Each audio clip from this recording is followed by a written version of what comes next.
Kapag nagbigay ka ng pagmamahal sa isang tao, dapat ay palagi kang nagtitira ng para sa sarili mo. Dahil kung gagawin mo siyang mundo, pati respeto para sa sarili mo ay hindi mo na magagawa pa. Ikaw, handa ka bang mahalin pa rin ang taong wala na ni katiting na pagmamahal para sa iyo? Minsan sa sobrang pagmamahal natin sa isang tao ay nakakalimutan na natin ang ating sarili. Lalo na kapag nalulunod tayo sa saya at pagmamahal na nararamdaman natin para sa kanya. Ang liham na ating babasahin ngayon ay pinadala ng ating kabarangay na si Carl.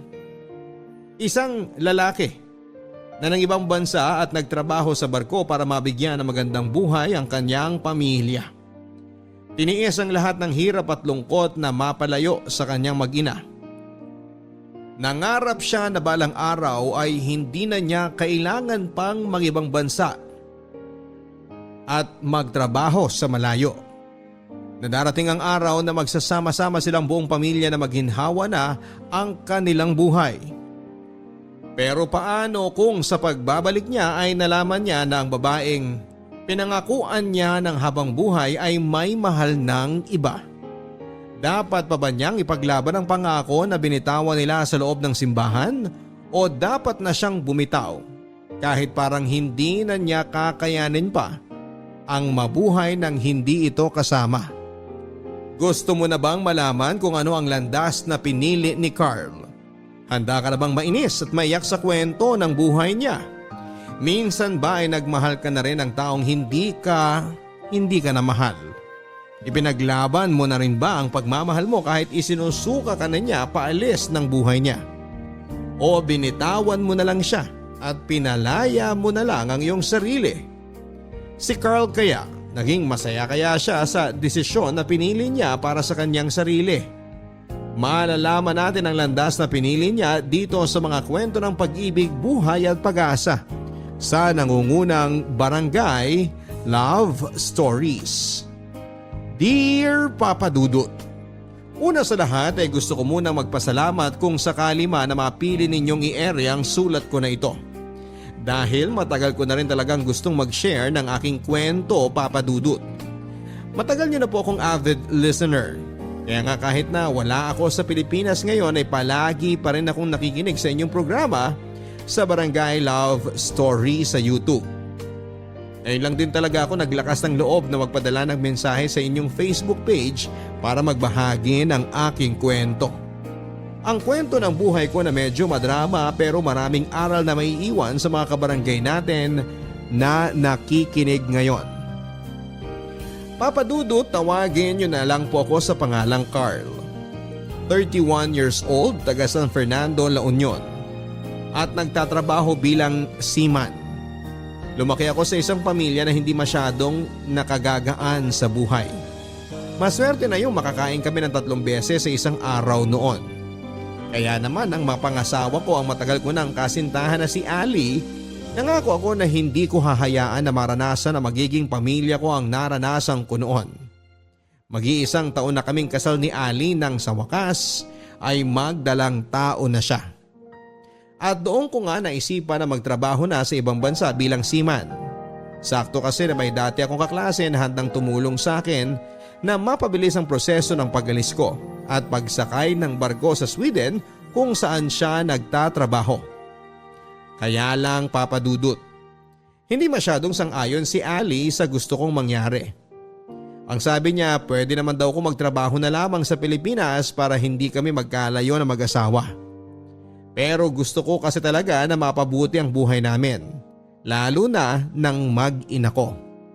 Kaya inasikaso ko pa rin ang lahat ng requirement na para sa pag-a-abroad ko.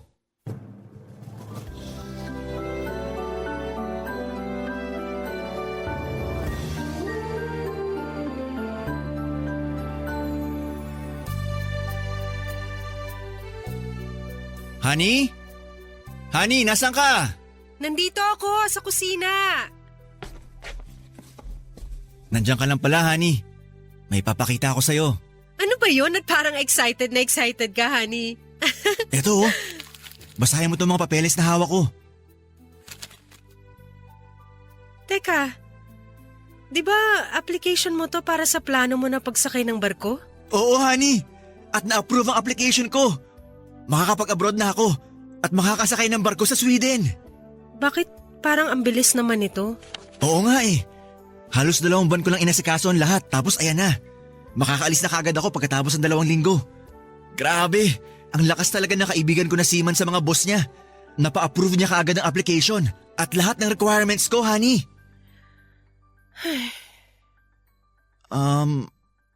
Honey? Bakit hindi ka na nagsalita dyan? Wala naman akong gustong sabihin eh. Hindi ka ba masaya para sa akin? Masaya ako, honey. Kasi alam ko na ito talaga ang gusto mo mangyari. Ang makapag-abroad at makasakay ng barko. Kung masaya ka, bakit parang ang lungkot na mukha mo? Akala ko lang kasi hindi mo na itutuloy ito. Akala ko hindi mo na kami iiwanan na magiging anak natin. Hindi ko naman kayo iiwanan, honey. Lalayo lang ako saglit para magtrabaho. Pero hindi ibig sabihin nun, hindi na ako babalik. Saka di ba ang sabi ko, para sa atin din tong gagawin ko. Para sa atin ang magiging anak natin. Ayun nga eh. Hindi pa nga ako nakakapanganak, lalayo ka na agad. Honey, hindi ko naman pwedeng palampasin ang pagkakataon na to. Paano kaya kung umalis ka na lang pagkatapos kong manganak? Para kahit paano makita at mayakap mo muna ang anak natin bago ka lumayo. Pwede naman, kaya lang kapag pinalampas ko to, hindi ko sigurado kung kailan ulit ako magkakaroon ng ganitong klase ng chance na makasakay ng barko. Alam naman natin na hindi basta napaprocess ang pagsakay sa barko ng isang seaman. Sinuwerte lang ako na may kaibigan ako na tumulong sa akin at nangangailangan sila ng tao ngayon dun sa Sweden. Honey, kapag nagtuloy-tuloy to, malaking pera kaagad ang maiipon natin. Mababayaran kaagad natin itong hinuhulugan nating bahay. Oo nga, pero hindi mo naman makikita ang paglaki ng anak natin. Nakasulat dyan sa kontrata na ilang taong ka ring mawawala dito sa Pilipinas. Ilang taon kang malalayo sa amin at hindi makakauwi dito sa atin. Pwede naman tayo na palaging magtawagan o mag-video call para hindi natin mamiss ang isa't isa. Saka para makita ko rin ang magiging baby natin. Iba pa rin yung kasama mo kami, honey. Tsaka paano kung makakilala ka ng ibang babae doon? Yun bang iniisip mo? Bakit? Posible naman na mangyari yun, di ba? Marami mga babae doon na iba't iba pa ang lahi na sigurado ko mas maganda at mas sexy sa akin. Ano ka ba naman, honey? Hindi naman ako mag-a-abroad at sasakay ng barko para humanap ng ibang babae. Gagawin ko yon para mabigyan kayo ng mas magandang buhay na magiging anak natin. At isa pa, wala na mas gaganda at sexy pa sa paningin ko maliban sa'yo, honey. Kaya huwag ka nang malungkot, please. Mahihirapan na rin kasi ako lalo na kapag alam ko na ayaw mo talaga akong umalis. Basta hindi ka man bababae doon, ha? At palagi kang tatawag sa akin. Palagi mong sasabihin sa akin kung anong ginagawa mo at sinong kasama mo. Ayoko naglilihim ka sa akin, honey. Opo, promise. Ikaw lang ang nag-iisang babae sa buhay ko.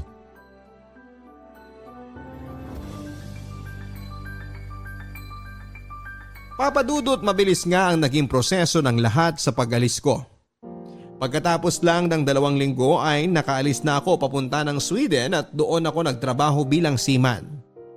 Hindi naging madali ang lahat para sa akin, Papadudot. Bukod kasi sa sobrang naho-homesick talaga ako ay karamihan din ng mga kasamahan ko sa trabaho ay hindi maganda ang pagtrato sa akin. Lalo na yung malalaking tao na maputi ang balat at iba ang kulay ng buhok. Pare-pareho lang naman kami ng posisyon sa trabaho. Pero palagi nila akong inuutusan at minumura sa simpleng pagkakamali ko lang. Minsan pa nga ay nagiging pisikal na ang pananakit nila sa akin, pero lahat ng yon ay tinitiis ko. Ginusto ko naman kasi yon, Papadudot. Ginusto ko na makapag-abroad at makasakay ng barko. Mabuti na lang at may foreigner din na mabait at maayos ang pakikisama sa akin. Kung sino pa nga ang may mga mas matataas na posisyon sa trabaho, ay sila pa ang mas maayos makisama sa aming mga trabahador sa barko. May ilan pa sa kanila na nakakakwentuhan ko at kahit na hindi ako magaling mag-Ingles, ay nagkakaintindihan naman kami sa mga kwentuhan namin.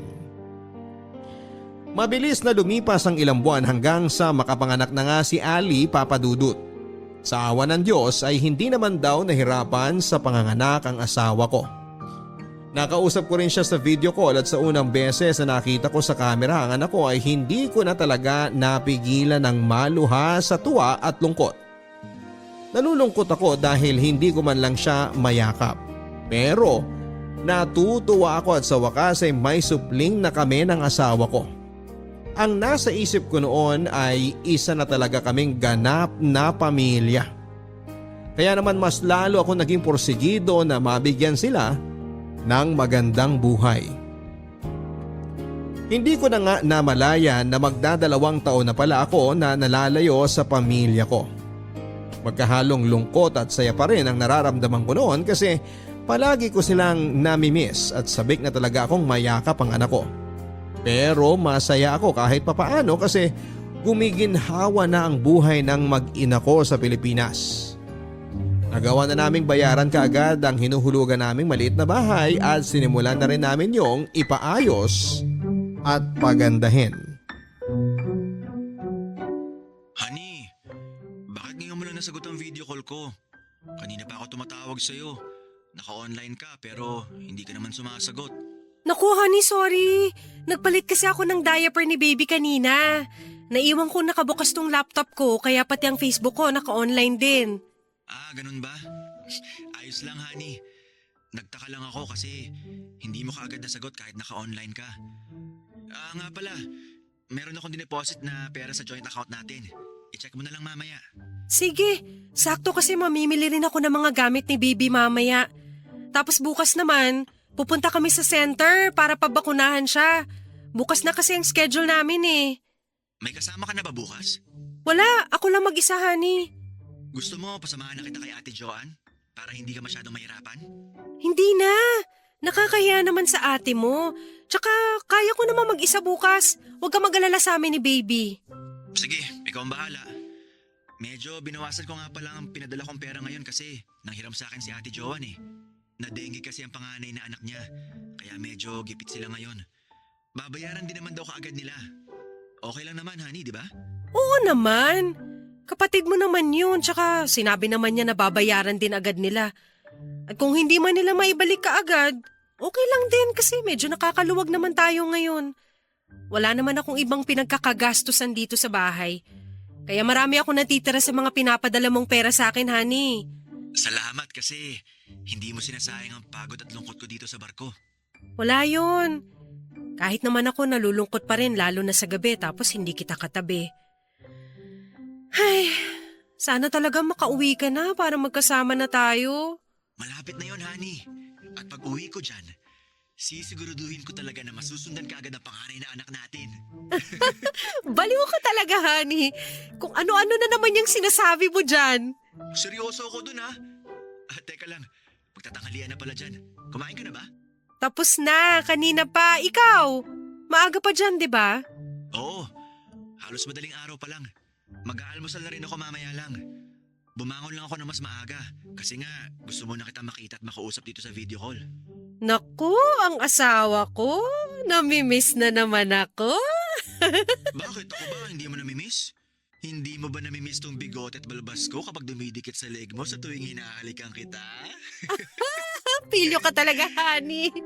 Baka mamaya may makarinig sa'yo dyan ng mga kasamahan mo sa trabaho.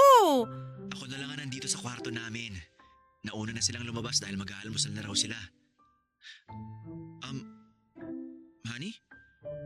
Ano yung nakasabit sa isang upuan na nasa may likuran mo? T-shirt ba na panlalaki yan? Ha?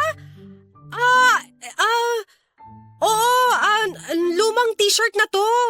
Basahan dito sa sa lamesa. Kakalaba ko lang kaya sinabit ko muna dito sa may upuan.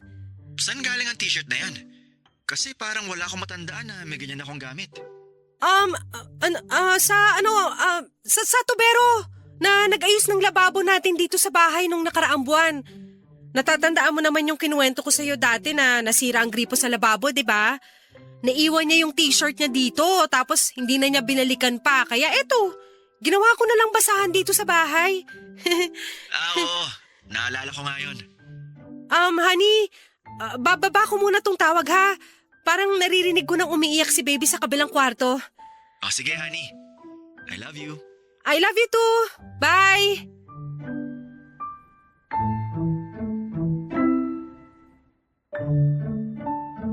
Papadudot, mahirap talaga ang internet connection namin sa barko. May wifi kami doon na ginagamit ko para makatawag kay Ali, pero minsan ay wala ding signal o internet lalo na kapag nasa gitna na kami ng dagat. May mga panahon noon na ilang araw kaming walang internet connection, kaya ilang araw ko rin na hindi natatawagan ang asawa ko. Kaya naman gusto ko talaga na sulitin ang bawat pag-uusap namin ni Ali sa video call. Pero nang halos 2 taon na ako sa barko, Papadudot, madalas nang hindi nasasagot ni Ali ang mga tawag ko. Kapag naman sinasagot niya ay saglit lang kaming nakakapag-usap. Marami siyang dahilan na ibinibigay sa akin noon at palagi niyang sinasabi na busy siya kay baby. Siyempre, ayoko naman na maging demanding sa misis ko. Kaya naman iniintindi ko na lang ang lahat ng dahilan niya. Proud din ako sa sarili ko, Papadudot, dahil ng mga panahon na yon. Ni isang beses ay hindi ko nagawang magloko sa asawa ko. Totoo pala yung sinasabi ng iba na ang seaman daw ay lapitin ng tukso. Siyempre kasi malayo kami sa mga asawa namin at maraming mga babae ang lumalapit sa akin at nagpaparamdam ng pagkagusto nila sa akin. Pero hindi naman sa pagmamalaki, Papadudot, pero malakas talaga ang dating ko sa mga babae. Lalo pa nga at maalaga ako sa pangangatawang ko. Kaya kahit mga ibang lahi ay sumusubok talaga na magpapansin sa akin. Pero ni isa sa kanila ay wala akong pinatulan. Ayoko kasi ng gulo sa pamilya. At gusto kong tuparin ang pangako ko kay Ali na siya lang ang nag-iisang babae na mamahalin ko sa panghabang buhay. Barangay Love Stories. Barangay Love Stories. Ang mga Kapuso shows mapapanood at mapapakinggan din abroad via GMA Pinoy TV, GMA Live TV at GMA News TV channels. Para mag-subscribe, visit www.gmapinoytv.com. Follow us also at GMA Pinoy TV on Facebook, Twitter, Instagram, YouTube, Viber, and TikTok for the latest updates on Kapuso programs, artists, events, promos, and more. Salamat, Kapuso! Barangay Love Stories. Barangay Love Stories. Papadudot, nagpatuloy ang pagiging malabo ng communication namin ni Ali. May ilang araw kaming nawawalan ng internet connection sa barko at nang bumalik ang internet namin ay kaagad kong tinatawagan si Ali para kumustahin. Siya naman ang hindi ko makontak dahil 2 araw siyang offline sa Facebook at sa Skype. Tinatawagan ko na nga rin ang kapatid ko na si Ate Joanne at ang sabi niya ay nakita naman daw niya na maayos si Ali at ang anak ko. Sinabihan na rin daw niya ito na sagutin ang tawag ko. Pagkatapos nga noon ay nagkausap na kami ni Ali, Papadudot. Nagsorry siya kasi hindi niya nasagot ang mga tawag ko. Naging busy lang daw kasi siya kay baby at ang sabi niya ay dumalaw din daw sa bahay namin ang biyanang kong babae. Ang totoo ay gusto ko na rin talagang mainis ng panahon na yon, Papadudot. Dahil labis akong nag-aalala sa kanila ng anak ko. Pero syempre hindi ko na pinalaki pa ang issue na yon dahil ayoko talaga na nag-aaway kami ni Ali. Lalo na't magkalayo kaming dalawa. Kaya pinilit ko na lang na paniwalaan ang kung ano man ang paliwanag na ibinigay niya sa akin, Papadudot. Oh, Ate Joanne, kumusta? Oh, ayos naman, Carl. Eh ikaw, kumusta ka dyan sa barko? Okay din naman ako dito. Paminsan-minsan lang talaga mahirap ang signal at internet connection. Buti nga nakontak mo ako ngayon eh. Kumusta na pala ang anak mo? Maayos na siya ngayon. Uy, salamat sa pinadala mo ulit na pera para sa kanya ha. Wala yun ate. Sino ba naman ang magtutulungan kung di tayo-tayo lang din na pamilya? Kumusta pala si nanay? Mabuti rin naman sila dito. Nagpapasalamat nga rin sila kasi nagpapadala ka pa rin ng pera sa kanila ni tatay. Siyempre naman ate. Ngayon na medyo nakakaluwag na kami sa pera ng asawa ko, ayoko naman na pagdamutan si nanay. Kumusta na ang bigasan nila ni tatay? Malakas ba ang bentahan? Naku, oo. Buti nga yun ang naisip mo na gawin nilang negosyo dahil konti pa lang talaga ang nagbebenta ng bigas dito sa barangay namin. Yun nga rin na napansin ko. Kaya bigasan talaga ang una ko naisip na gawing negosyo ni nanay. Dati kasi, nabanggit ni Ali na hirap siyang bumili ng bigas. Kaya nagpapadeliver na lang siya. At least ngayon, kinananay na siya umu-order, di ba? Ay, oo nga eh. Oo nga pala ate. Bakit ka napatawag ngayon? Medyo malalim na ang gabi dyan, di ba? Oo. Ang totoo niyan, Carl. May gusto sana akong sabihin sa'yo. Tungkol saan? Hulaan ko. Tungkol na naman yan sa lasinggero mong asawa, no? Hindi pa rin ba siya nagbabago? Naku ate, lumalaki na mga anak nyo. Dapat matuto na siyang ayusin ang sarili niya at buhay nyo. Hindi tungkol sa asawa ko ang sasabihin ko, Carl. Tungkol sa asawa mo. Ano namang tungkol kay Ali ang gusto mong sabihin sa akin, Ate Joanne? Carl, ano kasi... Ako, paano ko ba sasabihin sa'yo ito? Ano ba kasi yun, ate? Carl, hindi ba pinapaayos ninyo yung bahay ninyo? Nagpalagay pa nga kayo ng tile sa sala at kusina ng bahay nyo nung nakaraan lang, di ba? Oo. Anong meron dun? Ano kasi... naku, hindi ko talaga alam kung paano ko sasabihin sa'yo ito. Diretsuhin naman ang alam kung ano man yung sasabihin mo. Sige na nga. Pero wag kang masyado mabibigla, ha? Carl, kasi ang totoo, may kumakalat na chismis dito sa lugar namin eh. Chismis naman tungkol saan? Saka anong kinalaman ng asawa ko sa chismis na yan? Hindi nga mahilig yung lumabas ng bahay at wala rin siya masyadong kakilala na kapitbahay. Ayun na nga, Carl. Ang chismis kasi na kumakalat dito tungkol sa asawa mo. Ang sabi nila, may kabit daw ang asawa mo. Ate, ano ba namang klaseng chismis yan? Saka bakit ka naniniwala dyan? Sa kabilang barangay pa nakatira ang asawa ko. Bakit naman hanggang yan sa inyo siya pang naisipan yung pagchismisan? Hindi rin naman ako mahilig sa chismis, Carl. Alam mo naman yun, di ba? Pero kasi nga, di ba marami akong suki ng gulay sa may barangay ninyo. At kapag nga nagdi-deliver ako ng gulay doon malapit sa inyo, napapansin ko rin na may isang lalaki na palaging pumapasok sa loob ng bahay ninyo. Minsan nga, dinalaw ko yung anak nyo at may dala akong diaper. Nakita ko doon yung lalaki at pinakilala siya sa akin ni Ali ng araw na yon. Sinabi niya na yung lalaki daw ang nag-aayos ng tile sa kusina at sala ng bahay ninyo. Oh, yun naman pala Bakit nyo binibigyan ka agad ng mali siya? Kasi nga, Carl, 2 buwan na ang nakakalipas mula nung matapos na ayusin yung sahig ng bahay ninyo. Na minsang pasyalan namin ni nanay ang anak ninyo. Nakita ko na maayos na talaga ang lahat sa bahay nyo. Ba't parang hanggang ngayon nakikita ko pa rin dun yung lalaki na pinakilala sa akin ng asawa mo. Parang dun na siya nakatira sa bahay ninyo Alam mo ate, masyado lang madumi ang mga isip nyo. Kaya pati asawa ko, dinadamay nyo sa mga chismis na yan na wala namang kwenta. Sige na ate, may gagawin pa ako dito. Bye.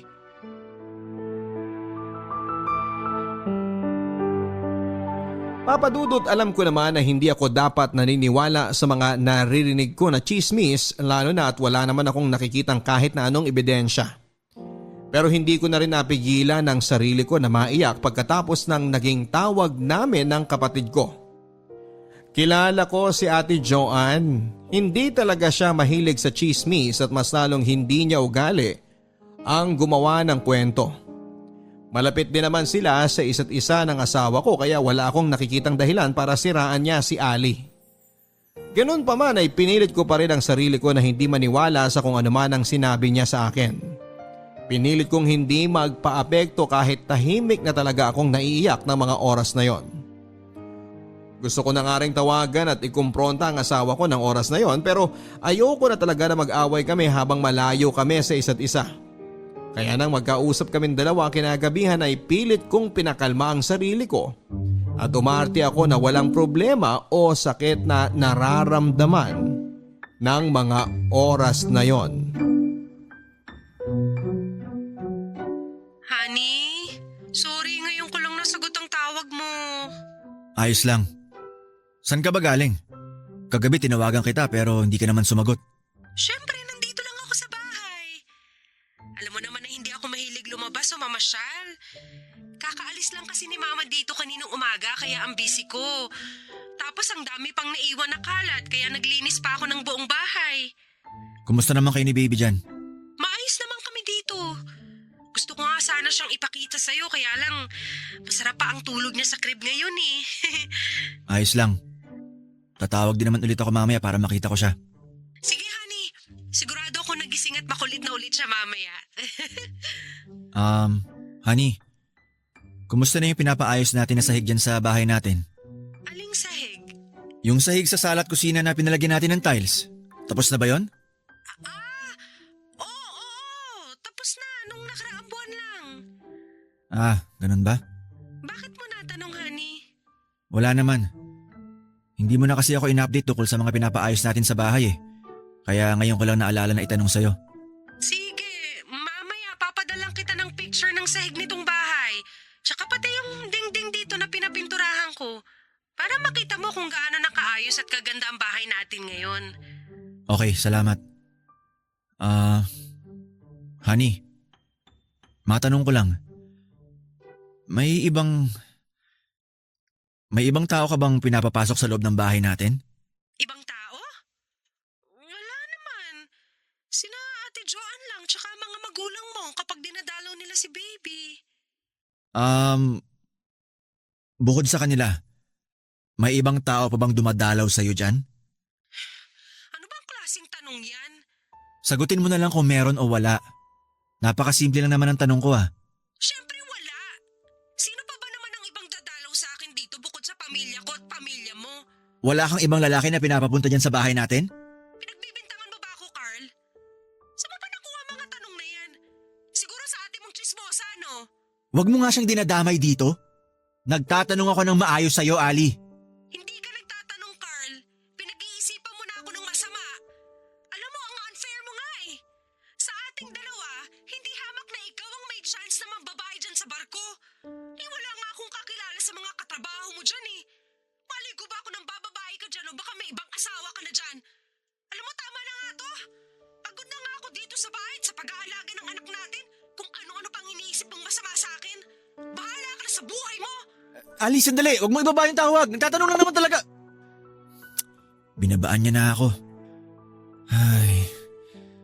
Tawagan ko na lang ulit siya mamaya.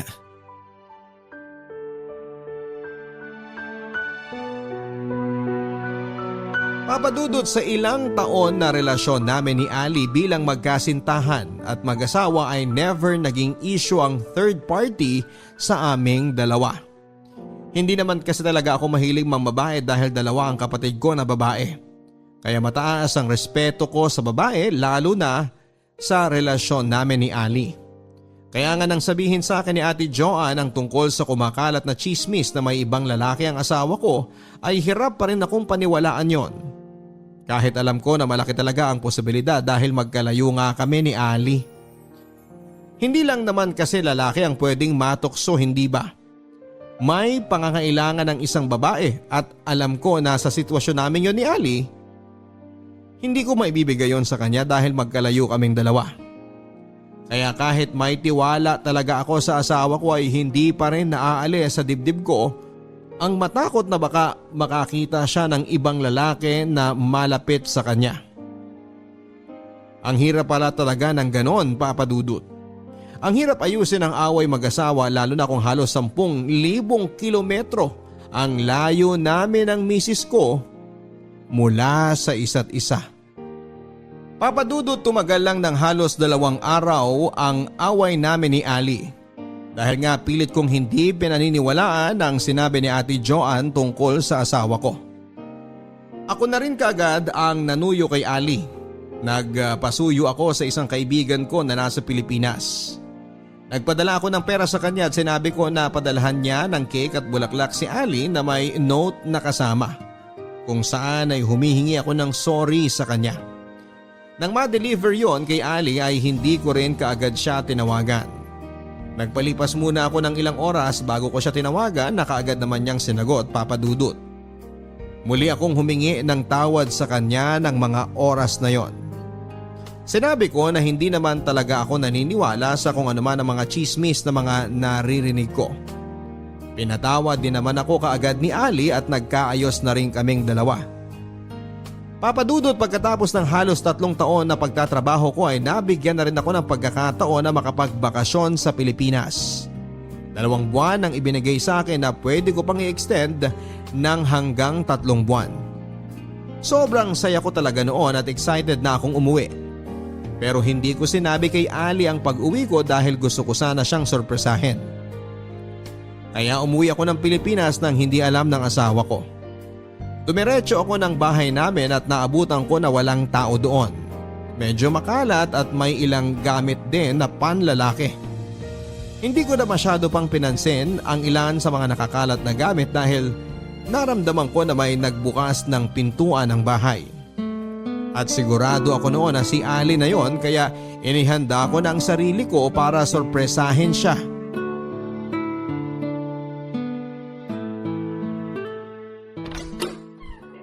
Surprise! Carl? Oo, ako nga to, honey. Kailan ka pa nakauwi? Kanina lang. At talagang dito ako dumiretso sa bahay natin. Bakit hindi ka man lang nagpasabi na uuwi ka na? Hindi ka man lang nag-chat o tumawag sa akin? Kasi nga gusto kitang sorpresahin. Hindi ka ba natutuwa, honey? Na nakauwi na ako dito sa bahay natin? Siyempre, natutuwa. Bakit ganyan ang reaksyon mo? Parang nadismaya ka pa na nakita mo ako dito sa loob ng bahay natin. Nagulat lang ako kasi akala ko kung sino na yung nandito sa loob ng bahay. Wala nga pala si baby ngayon dito nasa bahay ng nanay mo. Sinabi niya na dun muna si baby hanggang mamayang hapon. Nandun kasi ang anak ng isang kapatid mo. Para raw magka-bonding naman ng mga bata. Ganun ba? Sayang naman kasi akala ko mayayakap ko na kagad siya. Hindi bale. Pupunta na lang ako sa bahay nila nanay mamaya. Pero honey, grabe, ang laki na pala talaga ng pinagbago nitong bahay natin. Ang ganda ng sahig, saka ang ganda rin ng pagkakapintura nitong dingding. Oo nga malaki na talaga ang pinagbago. Honey, gusto mo bang pumunta muna tayo kina nanay ngayon? Para na rin makita mo si baby. Mamaya na. Susulitin ko muna na masolo ka ngayon. Teka lang, huwag mo kong yakapin. Oh, bakit? Hindi mo na-miss sa mga yakap ko? Hindi naman sa ganun. Kaya lang ang init kasi dito sa loob ng bahay. Nanlalagkit na ako sa pawis tapos yayakapin mo pa ako. Mabuti pa, ayusin ko na lang muna tong mga nakakalat na gamit. Oo nga pala. Kanino yung mga short at t-shirt na panlalaki dito? Kasama ba ng mama mo yung kuya mo nung dumalaw sila dito sa bahay? Oo, naiwan lang ni kuya tong ilang gamit niya. Okay. Nagtataka lang ako kasi nakakalat pa hanggang ngayon. Saka nasa na mga wedding picture natin na naka-frame? Sabi ko, di ba? Dapat nakasabit yun dito sa dingding. Babe, ito na pala yung pinabili mo sa akin na gulay. Pwede na siguro to para sa… Oh, sino ka? Baka ako ang dapat na magtanong sa'yo. Sino ka na basta na lang pumapasok dito sa bahay namin ng asawa ko? Teka Ali, ikaw ba tinatawag na babe ng gago na to? Carl, magpapaliwanag ako. Bakit magpapaliwanag ka pa? Mas okay nga kung ipakilala mo na lang sa akin kung sinong tarantado na to na basta na lang pumapasok sa loob ng pamamahay natin. Pare, ayoko ng gulo. Kung gusto mo, pwede naman ako umalis para makapag-usap kayo ni Ali. Tumahimik kang gago ka dahil hindi ka ang kinakausap ko! Ay! Ano ba, Carl? Huwag mo saktan si Andre! Pare, tama na. Hindi ako lalaban. Lumaban ka man o hindi, babasagin ko pa rin yung pagmumukha mong gago ka! Papadudot, halos sumabog na ang dibdib ko sa galit na nararamdaman ko noon. Hindi ko na nga rin napigilan ang sarili ko na maiyak at hindi ko pa man naririnig mula sa bibig ni Ali na kabit niya talaga ang lalaking pumasok sa bahay namin. Alam ko na tama ang lahat ng hinala ko ng oras na yon. Tama pala talaga ang lahat ng mga bagay na naglalaro sa isipan ko na pilit ko lang binabaliwala. Tama ang lahat ng sinabi sa akin ni Ate Joanne. Sobrang sakit ng nararamdaman ko noon, Papadudot. Ang nasa isipan ko kasi sa ilang taon na pagtatrabaho ko sa barko. Ilang taon na rin pala akong niloloko ng asawa ko. Ine-enjoy nila ng kabit niya ang bawat pera na pinaghihirapan kong ipadala sa kanya. Kaya naman sa galit ko ay ilang beses kong malakas na nasuntok ang lalaki na tinatawag ni Ali sa pangalan na Andre. Dumudugo na ang labi at ilong nito nang hilahin ako ni Ali papalayo sa lalaking yon. Sinabihan niya ito na umalis na at mabilis naman itong lumabas ng bahay namin, Papa Dudut. Hoy! Bumalik ka dito, tarantado ka! Carl! Tama na nga! Tigilan mo na si Andre! Hayaan mo na siya makaalis! Andre? Andre pala ang pangalan ng kabit mo? At ano nga ulit yung tawagan yung dalawa? Babe? Ano na, Ali? Bakit hindi ka na makapagsalita dyan? Bakit hindi mo sagutin ang mga tanong ko? Masyado mong madami? Nalilito ka na ba kung anong una mong sasagutin? O sige, simplehan na lang natin. At ito na lang ang sagutin mo. Kabit mo ba ang Andre na yon? Oo! Kapit ko siya! Lalaki ko siya! Boyfriend ko si Andre! Okay na ba, Carl? So totoo nga. May kabit ka nga talaga. Kailan pa? Kailan mo ba ako iniiputan sa ulo ko, Ali? Carl, I'm sorry! Hindi ko naman gustong saktan ka! Hindi ko ginusto ang lahat ng to! Alin sa mga nangyayari ngayon ang hindi mo ginusto? Ang umuwi ako ng biglaan dito sa Pilipinas? Ang mahuli ko kayo ng tarantado na yon? O ang lumandi ka at magkaroon ng kabit? Hindi ko lang basta kapit si Andre! Yung lalaki na sinasabi niyong kabit ko, mahal ko siya! At mas mahal ko siya kaysa sa'yo! Anong sabi mo? Malinaw mo namang narinig, di ba? Mahal ko si Andre, kaya makikipaghiwalay na ako sa'yo, Carl! Teka, Ali! Saan ka pupunta? Ipake ko na lahat ng gamit ko! Anong ibig mo sabihin? Huwag kang magtanga-tangahan, Carl! Bahay mo naman to, di ba? Ikaw ang nagpaayos nito? Pera mo lang ang ginamit para mapaganda ang bahay na to kasi ikaw lang naman na nagtatrabaho sa ating dalawa. Kaya wala nang dahilan para magtagal pa ako dito sa pamamahay mo. Sa sandali lang. Pag-usapan naman muna natin to. Pag-usapan? Wala na tayong dapat pag-usapan. Meron pa, Ali. Yung tungkol sa ating dalawa, sa pamilya natin, sa baby natin. Saka na lang natin pag-usapan ng lahat tungkol dyan. Dahil gusto ko na talagang umalis dito sa bahay mo. Ali, please. Huwag mo naman gawin sa akin to. Mahal mo ba naman ako, di ba? Oo! Hindi naman mawawala basta yun eh. Pero alam ko sa sarili ko na mas mahal ko si Andre. Kung talagang mahal mo ko, magstay ka muna sa akin. Magstay ka muna dito sa bahay. Ayoko na nga, Carl! Kasi gusto ko nang sumama kay Andre. Gusto ko na magsama kaming dalawa.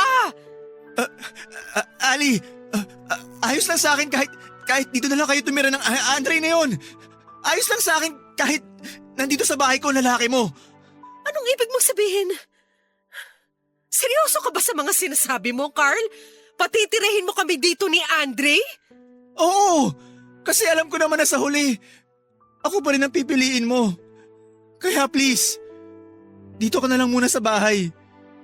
Dito na lang muna kayo ni Andre. Ali, nararamdaman ko na mahal mo pa rin ako.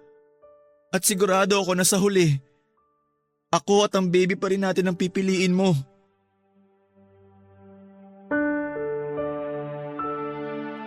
Papa Dudut, alam ko na isang malaking katangahan talaga ang mga salitang binitawan ko kay Ali. Ang mga sinabi ko sa kanya na huwag na silang umalis ng kabit niya sa sariling bahay ko. Pero wala na eh, ayoko talagang mawala sa akin ang asawa ko at ayokong lumaki ang anak namin na magkahiwalay ang kanyang mga magulang. Ramdam ko rin naman kasi na mahal pa rin ako ni Ali, Papa Dudut, dahil kung hindi niya talaga ako mahal, dapat ay matagal na niya akong hiniwalayan. Naguguluhan lang siya noon kasi nga matagal akong nalayo sa kanya. Natukso siya dahil nangulila lang talaga siya ng mga oras na hindi kami magkasama. Kaya nagawa niyang ibaling sa ibang tao ang pagmamahal na gusto niyang iparamdam sa akin. Ilang taon na kaming magkarelasyon at kilala ko na siya. Alam ko kung gaano kalalim ang pagmamahal ni Ali para sa akin.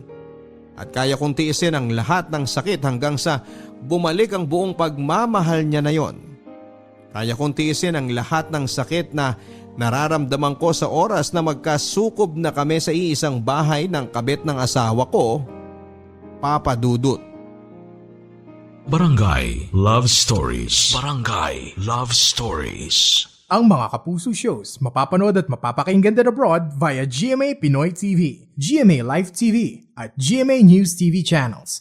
Para mag-subscribe, visit www.gmapinoytv.com.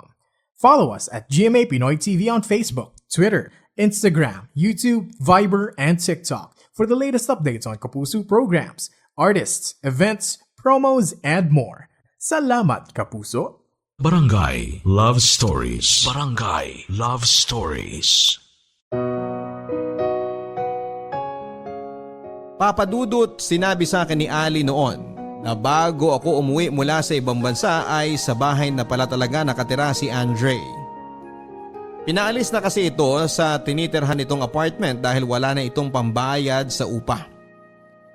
Nang magmakaawa ako sa kanya na huwag akong iwanan ay nangako ako na hindi ko na sasaktan pa si Andre sa susunod na magkita kaming muli. Napipigilan ko na ang sarili ko na magalit basta't doon lang sila ni Andre nakatira sa bahay namin. Kaya na magpaalam si Ali na pupuntahan niya raw si Andre sa bahay ng kaibigan nito ay hindi ko na siya pinigilan pa. Alam ko rin, Papa Dudut, ay hindi papayag si Andre sa gusto kong mangyari. Pero may kakapalan din talaga ang mukha ng kabit ni Ali. Dahil nang bumalik na si Ali sa bahay ay magkasama na silang dalawa. Doon ako maayos na pinakilala ni Ali sa kanya. Tinanguan ko na lang siya at hindi ko na nagawa pang makipagkamay dahil baka hindi ko na naman mapigilan ang sarili ko at mabugbog ko na naman siya. Nang araw na yon ay magkakasama nga kaming tatlo sa isang bahay. Pero nagkulong lang ako sa kwarto ng anak namin ni Ali. Doon ako tahimik na umiiyak dahil sa totoo lang, Papa Dudut, ay awang-awa ako sa sarili ko ng panahon na yon. Lalo pa nga at alam ko na sa kabilang kwarto lang si Ali at si Andre. Nandun silang dalawa sa kwarto naming mag-asawa. Tinext ko na rin si nanay noon, Papa Dudut, at sinabi ko na nakauwi na ako sa bahay namin. Sinabi ko rin na sa bahay muna nila si baby dahil gusto ko munang mag-solo kaming dalawa ng asawa ko. Hindi ko binanggit ang tungkol kay Andre, Papa Dudut. Hindi ko sinabi sa kanila na kasama ko sa sarili kong pamamahay ang asawa ko at ang kabit niya.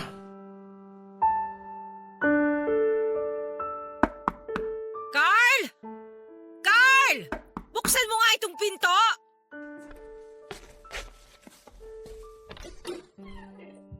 Ate, ikaw pala yan. Good morning. Huwag mo nga ako mabati-bati ng ganyan ha, dahil walang maganda sa umaga na to. Bakit parang ang init ng ulo mo? Saka bakit ang aga mong napadaan dito sa bahay? Nasaan ang asawa mo? At saka nasaan yung kabit niya? Ano bang sinasabi mo, ate? Pwede ba? Huwag ka nga mag-deny. Nakarating na sa akin na nangyari dito sa bahay ninyo kahapon. Ano na naman bang chismis ang nakarating sa'yo? Ang sigawan ninyo ng asawa mo at ng kabit niya. Kung ano man ang kwentong nakarating sa'yo, hindi totoo yun. Hindi totoo na may lalaking duguan ng mukha na lumabas mula dito sa bahay ninyo?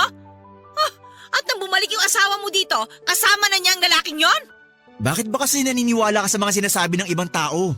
Eh ikaw, bakit hindi mo kagad sinabi sa akin na nakauwi ka na pala ng Pilipinas kahapon pa? Kung hindi pa sinabi sa akin ni nanay kagabi, hindi ko yung malalaman. At may mga suki din ako sa lugar ninyo na tumawag sa akin at sinabi ang nangyari dito sa inyo. Muntik na nga raw nila kayong ipabarangay dahil sa ingay dito sa bahay ninyo. Ngayon sabihin mo sa akin, bakit ayaw mo malaman ko na nakauwi ka na? Dahil gusto ko magkaroon muna kami ng quality time ng asawa ko. Quality time kasama ang asawa mo at kabit niya? Ganon ba yon, Carl? Ganon ba ang gusto mo mangyari kaya natitiis mong hindi puntahan ang anak mo kay nanay? Ate, pwede ba? Tumigil ka na nga dyan sa mga maduming iniisip mo. Ako pa talaga ang maduming mag-isip ngayon? Nasaan na ba yung asawa mo, ha? Iharap mo sa akin yan at kakausapin ko siya ngayon. Na magkalabasa kung sino talaga may maduming pag-iisip dito sa loob ng pamamahay ninyo. Ali! Ali! Lumabas ka nga ng kwarto mo? Mag-usap tayo! Ali! Wala sila dito, ate. Maaga silang umalis kanina. Sila? Sinong sila? Sila ng kabit niya? Ay, ate, please. Ayoko muna ng away. Saka na lang tayo mag-usap, wag muna ngayon. Carl, ano bang ginagawa mo sa buhay mo? Hinahayaan mo na ngang babuyin ng asawa mo tong bahay na pinaghirapan mo, tapos tinatanggalan mo pa ng respeto yung sarili mo? Buhay at pamilya ko to, ate. Kaya alam kong ginagawa ko. Kapatid kita at ayoko nang inaagrabyado ka ng ibang tao.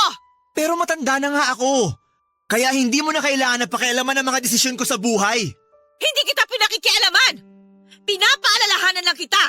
Kung wala ka na talagang natitirang respeto para sa sarili mo, abay maawa ka man lang sana. Ikaw na nga nagpapakapagod sa ibang bansa, mabigyan mo lang ng magandang buhay ang asawa mo. Tapos hahayaan mo lang siya na gaguhin ka? Mahal ko si Ali at ayoko mawala siya sa akin. Pero magtira ka naman ng kahit kaunting pagmamahal dyan sa sarili mo. Carl, lumaki tayo sa hirap. Pero hindi tayo pinalaki ni nanay at tatay para lang babuyin ng ibang tao ang pinaghirapan natin. Hindi lang si Ali ang pwede mong mahalin at hindi lang siyang nagmamahal sa'yo. Kaya hindi ka na niya nirerespeto eh. Dahil ikaw nga mismo, hindi mo na alam kung paano irespeto yung sarili mo. Papa Dudut, alam ko na tama naman ang lahat ng sinabi ni Ate Joanne ng araw na yon. Masyado ko nang binababa ang sarili ko para lang pilitin na maayos ang relasyon namin ni Ali. Pero hindi pa rin ako nakinig sa kanya. Pinakiusapan ko siya na umalis na lamang ng bahay namin at sana ay huwag na muna niyang sabihin kina nanay ang nangyari sa amin ni Ali. Kahit alam ko ang possibility na hindi na rin lingid sa kaalaman nila ang totoong nangyari. Ayoko lang kasi talaga na masyadong masira ang pangalan ni Ali sa pamilya ko. Ayoko magalit sila ng sobra sa asawa ko dahil umaasa pa talaga ako na magkakayos kaming mag-asawa.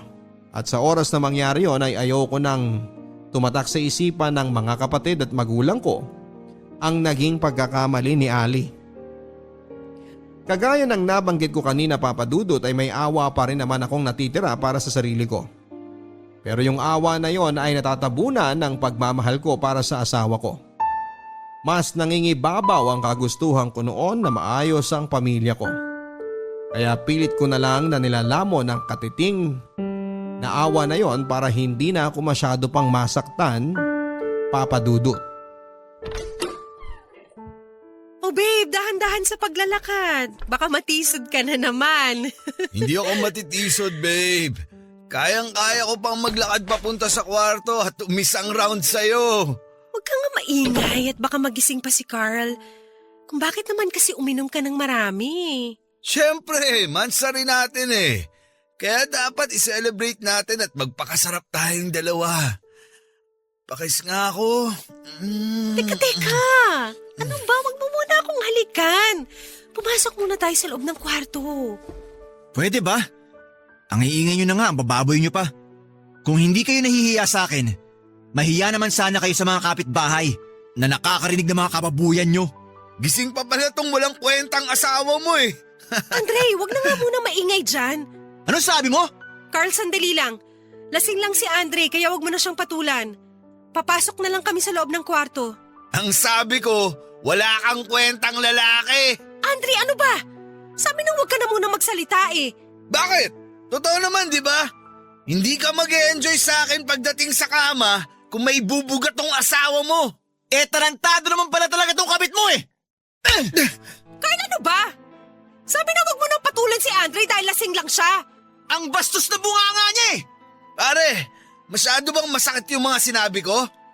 Masyado ba talagang masakit ang katotohanan para sa'yo? Na inutil ka at walang kwentang lalaki sa paningin ng asawa mo? Gago!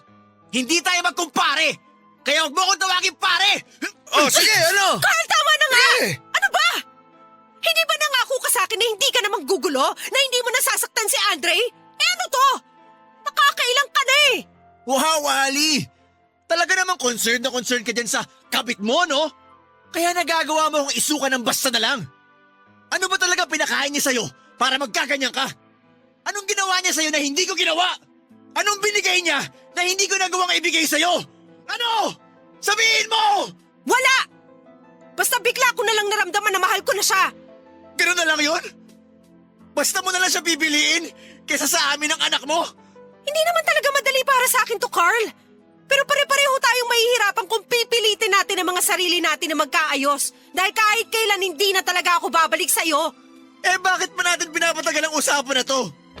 Sige! Tapusin na lang natin ang lahat ngayon! Teka! Ano ba? Tinutulak! Teka! Bakit mo ako tinutulak kalabas ng bahay? Dahil pinapalayas ko na kayo sa bahay ko! At wala kayong gamit na kukunin dito sa loob ng pamamahay ko! Dahil lahat na nandito, pinaghirapan ko! Ang yabang mo naman pala talaga eh! Andre! Tama na! Lumalabas na ng bahay yung mga kapitbahay natin. Pinagtitinginan na nila tayo. Mabuti pa kung umalis na lang tayo dito. Tama ka! Tara! Mabuti pa nga, Ali! At ito ang tandaan mo! Hinding-hindi ka na makakabalik sa bahay na to at sa buhay ko! Dahil mula ngayon, kinakalimutan ko na minahal kita! Umalis na kayo! Bago pa ako tumawag ng pulis! Dahil sinasabi ko sa'yo, Ali, mapapatay ko talaga yung kapit mo!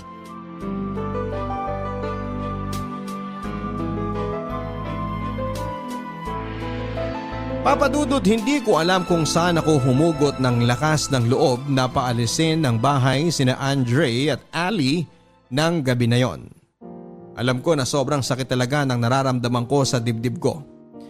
Nangangatal na mga labi ko at nangangatog ang mga tuhod ko at may hapdi sa lalamunan ko dahil sa pagpipigil ko na maiyak. Ayoko na kasing makita nila akong umiiyak na naman. Ayoko nang magmakaawa sa kanila at ayoko nang kaawaan nila ko. Kaya ginawa ko ang makakaya ko para maging matibay sa harapan ng asawa ko at ng kabit niya.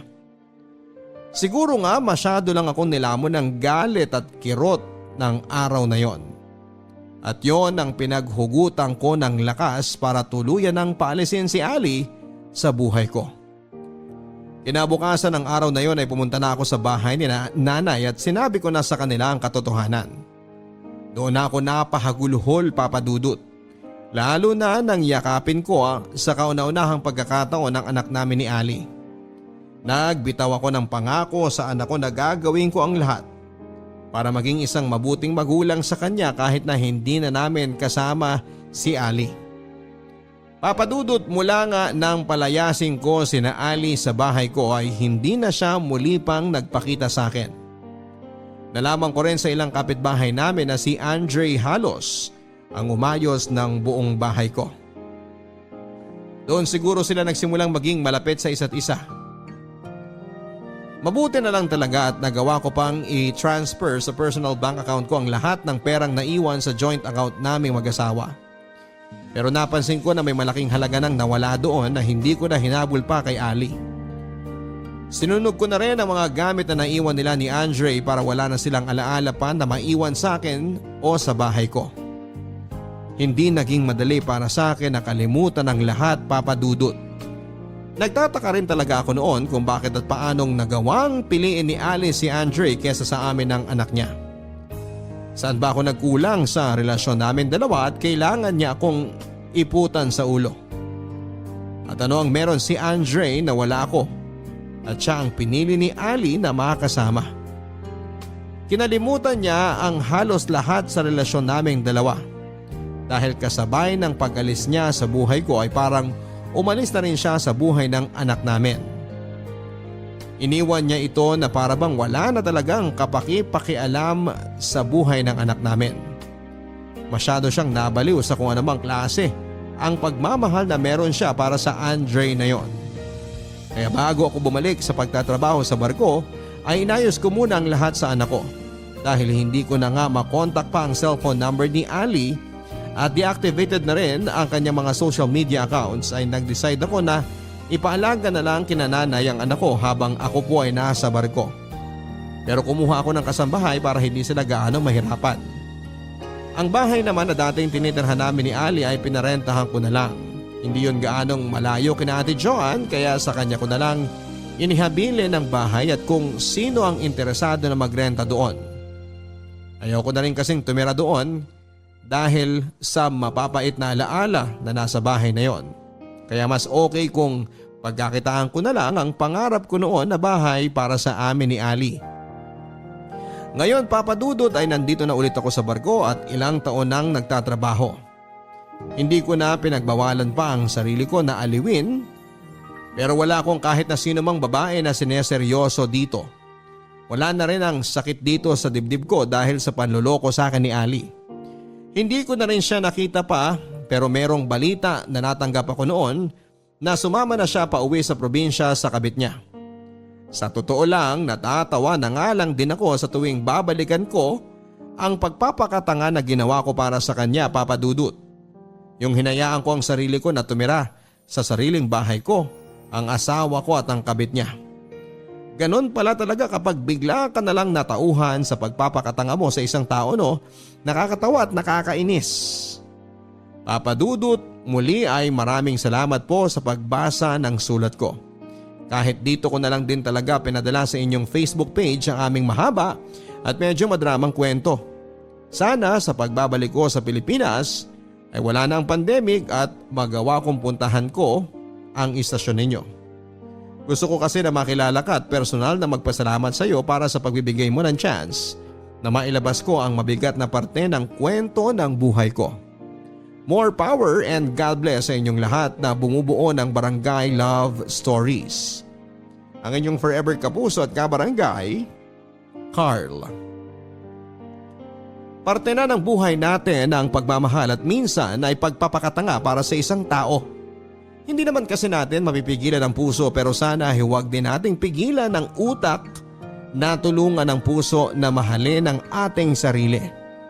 Ang kwento ni Carl na natunghayan natin sa araw na ito ay talagang napakabigat, lalo na para sa isang lalaki na kagaya ko.